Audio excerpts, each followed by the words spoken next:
కాబట్టి బైబిల్లో ఉన్నటువంటి ప్రతి వ్యక్తి వాళ్ళు చేసినటువంటి తప్పును బట్టి వాళ్ళు ఏం చేయబడినారు? శిక్ష అనుభవించినారు. వాళ్ళ జీవితంలోకి శిక్ష అనుమతించబడింది. వారు శిక్షా ఫలాన్ని పొందినారు. అందుకోసమే దావీదు మహారాజు తను చేసిన తప్పును బట్టి ఆయన శిక్షింపబడినాడు. ఆయన పాపం పరిహరించబడిందేమో గాని ఆయన శిక్షింపబడినాడు. ఆయన 4 తప్పిదాలు తన జీవితంలో చేస్తున్నాడు. మొదటి తప్పిదము, ఆయన ఎవరితో స్నేహం చేసినాడు? ఆకీషుతోటి, ఫిలిస్తీన్లతో స్నేహం చేసినాడు. అప్పుడు తన భార్యలందరూ కూడా అమాలేకులు తీసుకొని పోయినారు.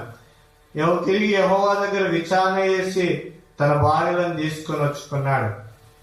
రెండవది, దావీదు తన జీవితంలో చేసినటువంటి తప్పు ఏంటంటే మందసమును దావీదు ఎడ్ల బండి మీద తీసుకొని రావాలనుకున్నాడు. 2 సమూయేలు గ్రంథం 6వ అధ్యాయంలో ఈ మాట రాయబడింది.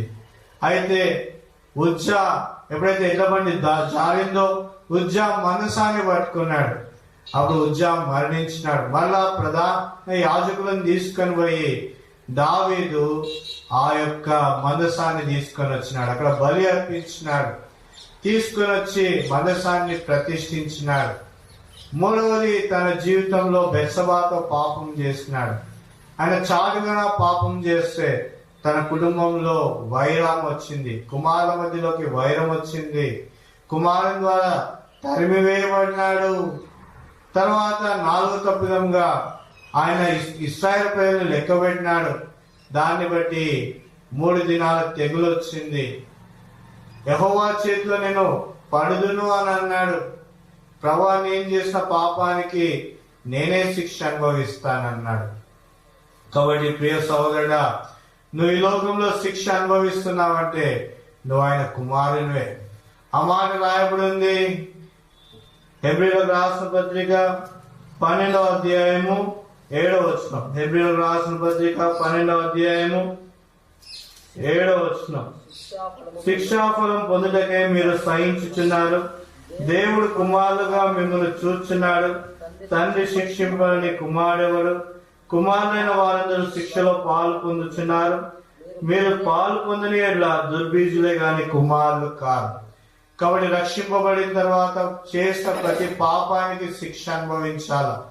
అనుభవించినప్పుడే కుమారులం అవుతాం. తండ్రి ఎదుట మనం పాపం చేసినప్పుడు మన సొంత తండ్రి మనం ఏ విధంగా శిక్షిస్తాడో పరమదేవుడు మనం పాపం చేసినప్పుడు ఆయన కూడా శిక్షించేవాడుగా ఉన్నాడు. ఆ శిక్షను అనుమతించాలా? ఈ లోకంలో మనకు శిక్ష అనుభవిస్తే నిత్య రాజ్యంలో మనకు శిక్ష లేదు. ధనవంతుడు ఈ లోకంలో శిక్ష అనుభవించలేదు. అందుకోసమే నరకంలో యాతన పడినాడు. లాజరు ఈ యొక్క లోకంలో ఎంతో కష్టాన్ని అనుభవించినాడు. అందుకోసమే నిత్య రాజ్యంలో అబ్రహాము రొమ్మును ఆనుకొని ఆయన నెమ్మది పొందినాడు. కాబట్టి జ్ఞాపకం చేసుకోవాలా, ఈ లోకంలో చేసిన ప్రతి తప్పుకు శిక్ష అనుమతించబడాలి. కాబట్టి ఆ శిక్ష అనుమతించబడి ప్రభు దగ్గర పాపాన్ని ఒప్పుకొని నిత్య రాజ్యంలోకి ప్రవేశించాలి. ఎవరైతే తమ తప్పిదములు దేవుని దగ్గర ఒప్పుకుంటారో ఆయన వాళ్ళ అపరాధములను క్షమించేవాడుగా ఉన్నాడు. వాళ్ళ అపరాధములను క్షమించి వారి పాపములను కడిగి శిక్ష నుంచి ఆయన తప్పించే దేవుడుగా కూడా ఉన్నాడు. కానీ మోషే జీవితంలో ఆయన పొందుకున్నటువంటి శిక్ష ఏంటంటే కానాన్లోకి ప్రవేశించలేదు, కానీ కానాన్ని చూశాడు. ఈ లోకంలో కానాన్ని చూశాడు, కానాన్లో ప్రవేశించలేదు. కానీ ఆయన నిత్యత్వంలో దేవునితో ఉన్నాడు. మత్తయి సువార్త 17వ అధ్యాయము 1-3 వచనాలు. మత్తయి సువార్త 17వ అధ్యాయము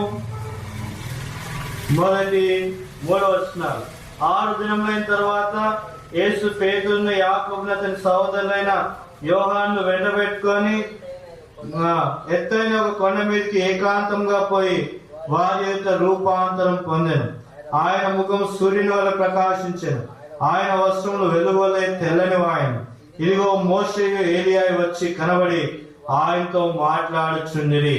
కాబట్టి ప్రభువైన యేసుక్రీస్తు వారు రూపాంతరమైన కొండ మీదకి వెళ్ళినప్పుడు, ఆయన రూపాంతరం పొందినప్పుడు మోషే ఏలియాలు ఆయనతో కూడా వచ్చి మాట్లాడినారు.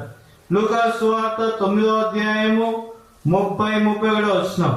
లూకా సువార్త 9వ అధ్యాయము 30-31 వచనంలో చూసినట్లయితే చూడండి, మరి ఇద్దరు పురుషులు ఆయనతో మాట్లాడుచుండిరి.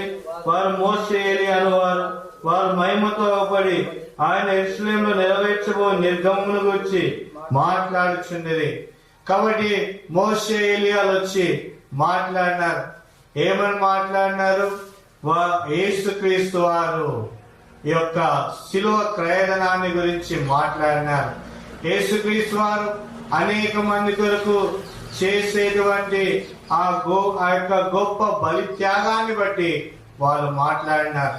యేసుక్రీస్తు వారు సమస్త మానవాళిని రక్షించడానికి శిలువ మరణము పొందేదాని విషయమై వాళ్ళు ఆ యొక్క రూపాంతరపు కొండ మీద మాట్లాడినారు.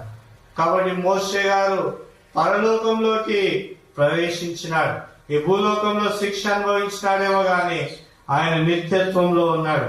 అంతేకాదు, అంత్యక్రీస్తు పరిపాలనలో చివరి